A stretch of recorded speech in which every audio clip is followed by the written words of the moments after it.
भक्ति सूत्र देवर्षि नारद द्वारा रचित है।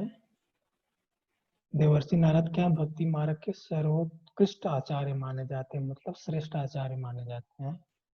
कौन? देवर्षि नारद। ठीक है। बहुत से हमने कहानियां सुनी होगी जिसमें देवर्षि नारद का अहम भूमिका है। जैसे ध्रुव के साथ में है ना, प्रहलाद का जब हम वृत्तांत पढ़ते हैं जीवन तब, और कंस का जब हम देखते हैं, भगवान कृष्ण के जन्म के बारे में देखते हैं तब, तो मतलब ऐसे बहुत से घटनाएं हैं जिसमें नारद जी का अहम भूमिका है। ठीक है, आगे पढ़ेंगे तो पता चलेगा। ठीक है, देखेंगे तो महर्षि नारद द्वारा रचित है, जो कि भक्ति मार्ग के सर्वोत्कृष्ट आचार्य माने जाते हैं। नारद देवर्षि नारद द्वारा रचित नारद भक्ति सूत्र के 84 सूत्र हैं। ठीक है, जो भक्ति विषयक विचार, जिनके द्वारा क्या किया गया, भक्ति विषयक विचार को दिया है उन्होंने। ठीक है, 84 सूत्रों के माध्यम से, है ना। ठीक है, इसमें क्या है, भक्ति की व्याख्या, मात्रा, लक्षण, साधन, भगवान का स्वरूप, भक्ति के नियम, फल आदि की विस्तृत चर्चा की गई है। ठीक है, किसमें? भक्ति नारद भक्ति सूत्र में। ठीक है, भक्ति की व्याख्या की गई, उसकी मात्रा क्या है, उसके लक्षण क्या है, साधन, भगवान का स्वरूप, भक्ति के नियम, फल आदि की चर्चा इसमें अच्छे से की गई है। ठीक है, भक्ति भगवान के प्रति परम प्रेम रूपा है। यहाँ पर उसकी परिभाषा लगभग है। भक्ति क्या है? भगवान के प्रति प्रेम रूपा है, वह अमृत स्वरूप है। ठीक है, अनन्य आश्रय का त्याग करके, अन्य आश्रय मतलब किसी दूसरे का आश्रय त्याग करके भगवान को अपने सभी आचरण समर्पित कर देना, कामना का त्याग करना, यह भक्ति के। ठीक है, किसी भी आश्रय का न लेना, उसका त्याग कर देना, और अपने सभी जितने भी आशाएं हैं, इच्छाएं, वह ईश्वर को अर्पित कर देना, सारे कामनाओं का त्याग कर देना, ये क्या है? भक्ति के लक्षण। ज्ञान युक्त जो भक्ति है वह क्या है? उत्तम कही गई है ना। यहाँ पर भी बताया, गीता में भी भगवान ने बताया है कि ज्ञान युक्त जो भक्ति है क्या है? वह श्रेष्ठ है। ठीक है, भक्ति क्या है? शुरू शुरू में भाववश होती है, उसके बाद धीरे धीरे इसके प्रताप से, इसकी या प्रभाव से ज्ञान की प्राप्ति होती है। ठीक है, ऐसा होता है कि ज्ञान होने के बाद भी भक्ति होती है और भक्ति के बाद भी ज्ञान होता है। ठीक है, एक दूसरे का अपोजिट चलते हैं। अगर आप ज्ञान मार्गी हैं तो बाद में आपको भक्ति की प्राप्ति होगी, अगर भक्ति मार्गी हो तो प्राप्ति की अवस्था में आपको ज्ञान की प्राप्ति हो जाती है। ठीक है, यह ईश्वर की बढ़ती कृपा है। भगवान के विरह से व्याकुल हो जाना भक्ति का चिन्ह है। ठीक है, अगर किसी भी व्यक्ति के का भगवान के प्रति विरह है, व्याकुलता है, तो यह हम मान सकते हैं कि वह भक्ति की अवस्था में है। ठीक है, आदर्श भक्ति के दृष्टांत के रूप में ब्रज की गोपियों का उल्लेख किया गया है। इसमें किसका उल्लेख किया गया आदर्श भक्ति के रूप में? ब्रज की गोपियों का वर्णन है। ये भी याद रख लेना, कभी कभी हो सकता है पूछ दे कि नारद भक्ति सूत्र में भक्ति के दृष्टांत को, जो आदर्श दृष्टांत है वो किनको कहा गया है ना। ठीक है, तो ब्रज की गोपियां, है ना।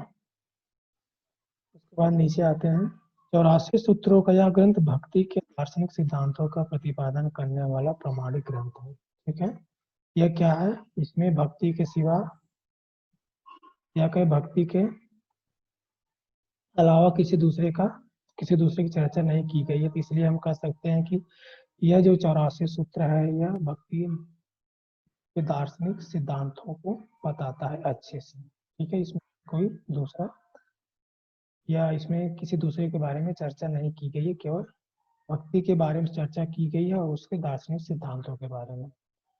यह भगवत प्रेम का दर्शन है। ठीक है, अगर आपको भगवत प्रेम का जो दर्शन देखना है तो वह क्या है? इसी नारद भक्ति सूत्र में हमको मिलता है।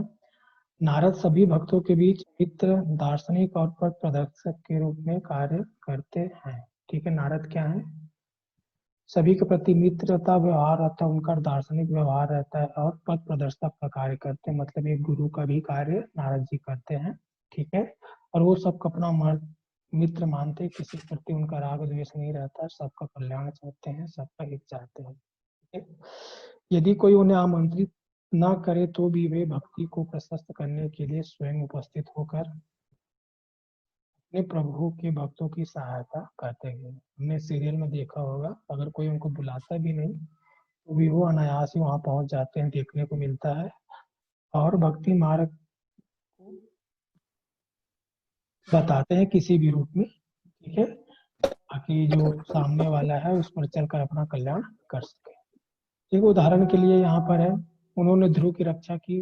अगर आपने इनकी कहानी देखी होगी तो भी आपको पता होगा कि उनकी जो दूसरी माँ रहती है, जब ध्रुव अपने पिता के गोद में बैठ जाते हैं तो उनकी जो दूसरी माँ रहती है उनको यह कहकर उतार देती है कि अगर तुमको उनकी गोद में बैठना है तो मेरे गर्भ से जन्म लेना पड़ेगा, ठीक है। इसी से आहत होकर वो गृह का त्याग कर देते हैं। फिर उनको रास्ते में देवर्षि नारद मिलते हैं, फिर वहां पर वो उनका मार्ग दर्शन करते हैं। उसके बाद कठोर तपस्या के बाद ध्रुव को भगवान की प्राप्ति होती है। खुद भगवान की गोद में बैठते हैं, फिर बाद में अपने पिता के गोद में भी वो बैठते हैं, ठीक है। इसीलिए ध्रुव तारा जो दिखाई देता है, ठीक है, एक निष्ठता का, दृढ़ संकल्प का चिन्ह है, ठीक है, जो हमको ध्रुव तारे के रूप में दिखाई देता है। उसके बाद आता है प्रहलाद की माँ को बचाया। जब देवासुर संग्राम चलता है तो हिरण्यकश्यपु, हाँ उसके बाद उसके हिराक्ष का वध होने के बाद हिरण्यकश्यपु क्या बोलते हैं कि तपस्या करने के चला जाते हैं, तो कयाधु जो रहती हैं गर्भवती रहती हैं, तो युवराज इंद्र क्या उनको पकड़ के ले जाते हैं। तो ब्रह्म देवर्षि नारद जी आकर उनको मना करते हैं, अपने साथ उनको अपने आश्रम में ले जाते हैं, फिर वहीं पर ज्ञान की दीक्षा शिक्षा देते हैं। मतलब पैदा होने के पहले ही, तो जैसे ही प्रहलाद पैदा हो तो उसी तरह उनका जो संस्कार रहता है वह भक्तिमय रहता है। फिर आगे कथा आप लोग को पता है क्या क्या होता है। सेम यही है, कंस को सम्मति दी कि वह देवकी के आठों पुत्रों का वध कर दे, नहीं तो अपनी बहन को इतना चाहने वाला कंस और उनके आठों पुत्रों का वध नहीं कर, ठीक है। मतलब 7 पुत्र का 6 पुत्र का वध हो जाता है, 8वीं संतान भगवान कृष्ण रहते हैं, 7वीं संतान बलराम जी रहते हैं, ठीक है। अगर प्रेरणा नहीं देते तो शायद उनकी 6 भाइयों जिंदा रहते हैं, ठीक है, लेकिन किसी कारणवश उन 6 का जो प्रारब्ध रहा होगा उस हिसाब से उनके लिए वह चीज किया गया, ठीक है। तो इससे पता चलता है कि वो अनायास ही भक्ति का मार्ग प्रशस्त करने के लिए वहां उपस्थित हो जाते हैं और लोगों का मार्गदर्शन करते हैं, ठीक है। ये भक्तों की दुर्बलता के साथ खिलवाड़ करते हैं, कभी कभी वो परेशानी में भी डाल देते हैं भक्तों को, ठीक है। इसका कारण क्या है, जिसके परिणाम स्वरूप भक्त क्या है अपनी वासनाओं से मुक्त होकर शुद्ध होकर अधिक उत्साह से आध्यात्मिक पथ पर आगे बढ़ते हैं, ठीक है।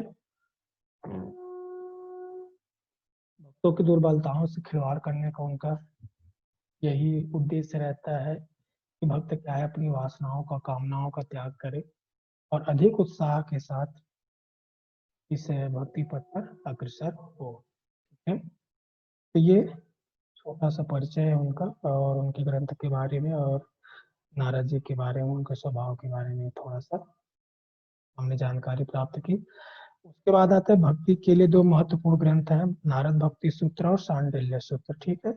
कभी कभी सांडिल्य सूत्र या ऐसा भी पूछा जाता है कि महत्वपूर्ण ग्रंथ कौन कौन से हैं। एक भक्ति सार या भक्ति रसायन कर का भी नाम है, ठीक है, तीनों का नाम याद रख लेंगे, नारद भक्ति सूत्र, सांडिल्य भक्ति सूत्र और भक्ति रसायन, ठीक है। लगभग इन तीनों का ही नाम लिया जाता है, भक्ति के बारे में चर्चा की जाती है तो इन्हीं तीनों का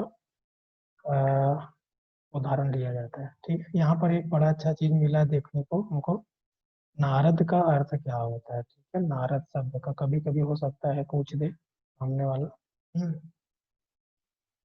नारद शब्द का होता है नारद किससे बना है? नारधन त, ठीक है। उसका अर्थ है नारम ददाति इति नारद, ठीक है। नारम ददाति इति नारद अर्थात जो पर ब्रह्म का ज्ञान करा दे या पर ब्रह्म का ज्ञान कराने वाला, वह क्या है? नारद, ठीक है। तो हम इसको एक प्रतीक के रूप में भी मान सकते हैं।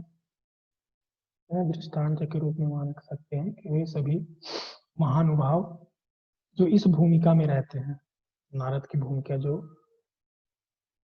अदा करते हैं, निभाते हैं, वो क्या है, नारद करते हैं, क्योंकि उनके कारण ही कोई साधक ईश्वर की प्राप्ति करता है या उसकी अनुभूति करता है। ठीक है। इसके बाद उसकी संरचना हम देखते हैं, संरचना कैसी है नारद भक्ति सूत्र की। नारद भक्ति सूत्र का रचयिता महर्षि नारद है। इसका कोई अध्याय नहीं, केवल 84 सूत्र है। ठीक है। एक हाँ, यहाँ तक ठीक। उसके बाद भक्ति शब्द के बारे में कभी कभी पूछा जाता है, भक्ति शब्द किस धातु से बना है, तो भज सेवायाम। ठीक है, इसको याद रखेंगे।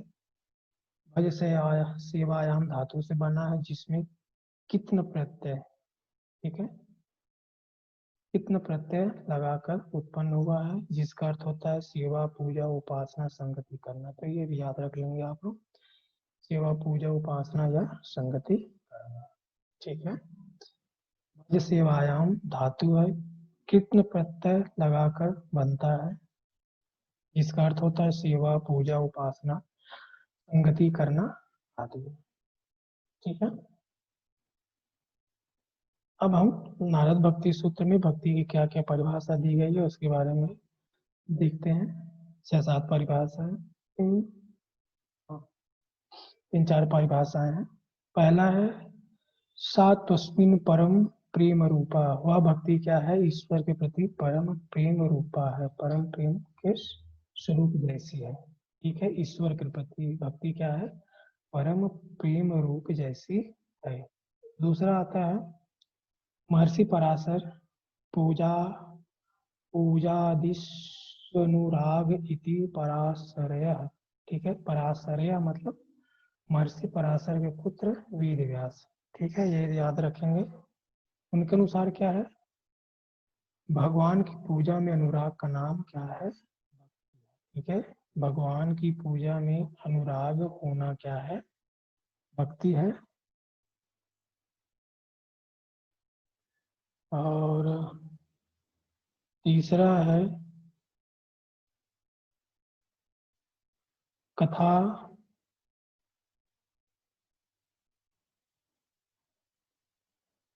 कथा कथादि स्थिति गर्ग,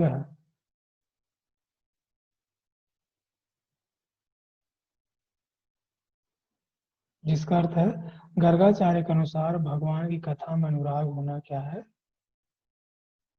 भक्ति है। गर्गाचार्य के अनुसार क्या है, भगवान की कथा में, है ना, भगवान की कथा में अनुराग होना भक्ति है। अगर हम भगवान की कथा सुनते हैं तो वह भी क्या है। उसके बाद चौथा है आत्मरत्य विरोधीन इति सांडिल्य। सांडिल्य ऋषि के अनुसार आत्मरति के अविरोध विषय में अनुराग का होना, आत्मरति के अविरोधी विषय में, आत्मरति के विरोधी विषय में अनुराग होना मतलब ईश्वर के लिए जो हम पूजा सामग्री उपयोग में लाते हैं, बाह्य सामग्रियां जो रहती हैं, उससे उसको ज्यादा महत्व न देकर आंतरिक जो अनुराग है उसको क्या कहा है, सांडिल्य ने कहा है। यहाँ पर आत्मरति अर्थात अंतःकरण से सुख की अनुभूति होना, मतलब सिर्फ हम बाह्य चीजों से ही ईश्वर को पूजा ना करें, अंतःकरण से अनुभूति होनी चाहिए सुख की। ठीक है। ये हमारा जुड़ाव क्या है, लगाव क्या है, ईश्वर से है, भगवान के सामानों से नहीं। ठीक है। बाहरी सामान जो प्रतीक रूप में रहते हैं, फूल माला पूजा जो भी सामग्रियां रहती हैं, नैवेद्य, ठीक है, उसमें उतना अनुराग न करके ईश्वर में ज्यादा अनुराग करना क्या है, आत्मरति है। ठीक है। और बाह्य सामानों में अनुराग न होना। ठीक है। जो अनुराग पूजा और कथा के लिए कहा गया है वह अनुराग भीतर से भगवान में होना ही क्या है, भक्ति है। ठीक है। बाह्य सामानों में या वस्तुओं में अनुराग न होना, भीतर से ईश्वर में अनुराग होना ही क्या है, सांडिल्य जी के अनुसार। आगे नारद के अनुसार देखते हैं उन्होंने भक्ति के बारे में क्या बताया है। नारदस्तु तदर्पिता खिलाचारिता तद्वि स्मरणे परम व्याकुलेति। देवर्षि नारद के अनुसार समस्त कर्मों को भगवान को अर्पण करना और भगवान का थोड़ा भी विस्मरण होने पर परम व्याकुल हो जाना। ठीक है, यही बात श्रीमद् भगवद गीता में कहते हैं, कर्मण्येवाधिकार से महाफलेषु कर्मण्येवाधिकारस्ते। अपने सारे कर्मों को क्या करना है, ईश्वर में अर्पित कर देना है।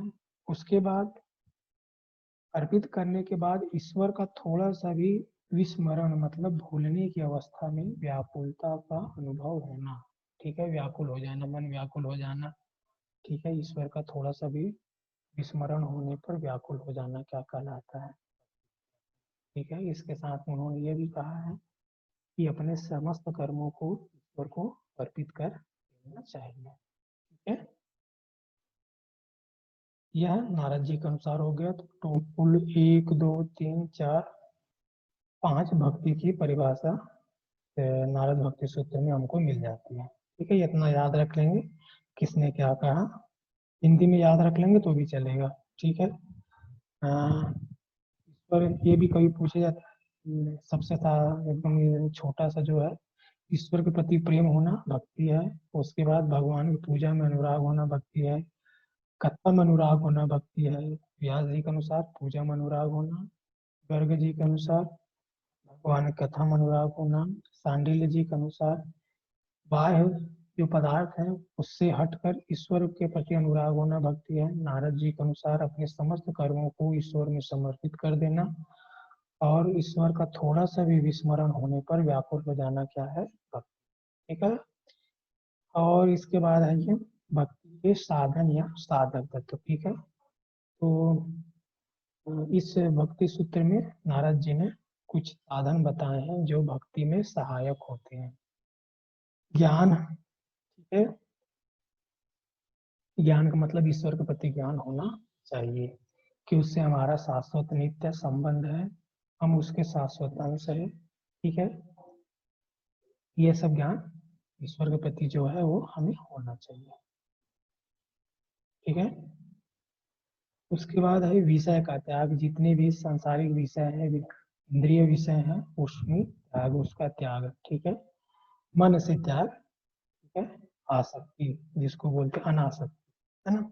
संग का त्याग, गलत लोगों का त्याग करना चाहिए जो ईश्वर की भक्ति नहीं करते, जो ईश्वर को नहीं मानते, ठीक है, ईश्वर के अस्तित्व पर विश्वास नहीं करते, ऐसे लोग का त्याग कर देना चाहिए। अखंड भजन करना चाहिए, मतलब नित्य ईश्वर का स्मरण होता रहे ऐसा अभ्यास करना चाहिए। भगवत गुण श्रवण और कीर्तन, भगवान के गुण का श्रवण करना चाहिए और उनके गुणों का कीर्तन करना चाहिए ताकि हमेशा ईश्वर की याद बनी रहे। महापुरुषों का संग मतलब साधु संग करना चाहिए। साधु संग से सत्संग की प्राप्ति होती है। सत्संग से क्या होता है, ज्ञान की प्राप्ति होती है। इसलिए साधु संग का बहुत ज्यादा महत्व बताया गया है कि संग से ही रंगत चढ़ती है। ठीक है, अगर किसी को भगवत भक्ति की रंगत चढ़ानी है तो उसको साधुओं का संग करना चाहिए, सत्संग करना चाहिए। ठीक है, तब वह रंग चढ़ता है। ठीक है, हम जैसे संगति करते हैं वैसे ही हम होने लगते हैं, तो इसलिए साधुओं का संग करना चाहिए। उसके बाद है अहिंसा, सत्य, शौच। ठीक है, अहिंसा का पालन करना चाहिए, सत्य का पालन करना चाहिए, शौच शारीरिक और मानसिक पवित्रता का अभ्यास करना चाहिए, दया रखनी चाहिए सभी के प्रति, आस्तिकता, ईश्वर के अस्तित्व में विश्वास रखना चाहिए कि ईश्वर है और उससे हमारा शाश्वत संबंध है। इसी प्रकार के सदाचारों का पालन करना चाहिए। अगर भक्ति में आपको अग्रसर होना है या किसी को भी अग्रसर होना है तो ये 1 2 3 4 5 6 7 8 9 जो भी 10 साधन है इसका हमको पालन करना चाहिए। ठीक है, बाधक तत्व में क्या है जो ईश्वर की भक्ति में बाधा डालते हैं, उसमें है दुसंग का त्याग। ऊपर क्या बोला है, सत्संग का त्याग, मतलब महापुरुषों का संग करना चाहिए और यहाँ पर भी संग का त्याग बोला गया है। ठीक है, जो ईश्वर विश्वास, यहाँ पर दुसंग बोला जो बुरे व्यक्ति हैं। ठीक है, जो ईश्वर में विश्वास नहीं करते, ईश्वर को नहीं मानते। ठीक है, उस गलत लोगों का जो गलत कार्य करते हैं उन लोगों की संगति नहीं करना चाहिए। ठीक है, यह सभी के बस की बात नहीं है कि इनकी संगति करते हुए वह इनकी रंगत से बचा रहे। ठीक है, जिनका बहुत बड़ा संकल्प रहता है वही लोग गुरु की संगति में रहकर बचे रहते हैं, नहीं तो वो भी उन जैसे हो जाते हैं। इसलिए दुसंगों का साथ त्याग करना चाहिए। ठीक है, स्त्री धन नास्तिक और वैरी का चरित्र नहीं सुनना चाहिए। ठीक है, जिनको ये दोनों के लिए है, स्त्री है तो पुरुष का और पुरुष है तो स्त्री, किसी दूसरे का चिंतन या मनन नहीं करना चाहिए। धन में अति आसक्ति नहीं होना चाहिए, नास्तिकता नहीं होनी चाहिए। जो दुश्मन है वैरी जैसे जो हमको मानते हैं या उनके जो हम वैरी जैसे लगते हैं उनका चरित्र नहीं सुनना चाहिए। ठीक है, अभिमान और दंभ का त्याग करना चाहिए। ठीक है, वाद विवाद नहीं करना चाहिए, किसी से भी बेवजह वाद विवाद नहीं करना चाहिए क्योंकि उससे कुछ होता नहीं। और कभी कभी ऐसा होता है वाद विवाद करने से अपनी श्रद्धा को आघात पहुंचता है। ठीक है, अपनी श्रद्धा में कभी कभी कमी हो जाती है, उनके तर्क वितर्क से कुतर्क से अपनी श्रद्धा में आघात होता है, इसलिए व्यर्थ के वाद विवाद से बचना चाहिए। ठीक है, तो ये 4-5 चीजें ये भी याद रखना है और जो साधक तत्व है वो भी याद रखना। उसके बाद क्या है, भक्ति क्या है, एक ही प्रकार की है लेकिन ये पढ़ाकर लिखा हुआ है, ये प्रकार है। ठीक है, भक्ति एक होने पर भी 11 प्रकार की होती है। गुण महात्म्य आस्तिक, आस्तिक है ना। ठीक है, वास्तविक मतलब गुण महात्म्य मतलब ईश्वर के गुण और उसके महात्म्य के प्रति जो आसक्ति है वह एक प्रकार की रूपासक्ति, भगवान के रूप के प्रति जो आसक्ति है वह एक प्रकार की भक्ति है। पूजा आसक्ति, भगवान की पूजा में जो आसक्ति है वह भी एक प्रकार की भक्ति। स्मरण आसक्ति, हम ईश्वर की स्मरण करते हैं वह भी एक प्रकार की भक्ति है। दास्य आसक्ति मतलब हम ईश्वर की पूजा या उनकी आराधना दास्य भाव से करते हैं, वह भी एक प्रकार की भक्ति है। साख्या शक्ति मतलब ईश्वर को हम क्या करते हैं, मित्रवत मानते हैं। ठीक है, तो ईश्वर को हम क्या कहते हैं, मित्रवत जो भाव सखा। हाँ सखा। ठीक है, सखा के रूप में जो ईश्वर प्रति आसक्ति है वह क्या है, साख्या शक्ति है। और है कांता शक्ति मतलब कामना उनसे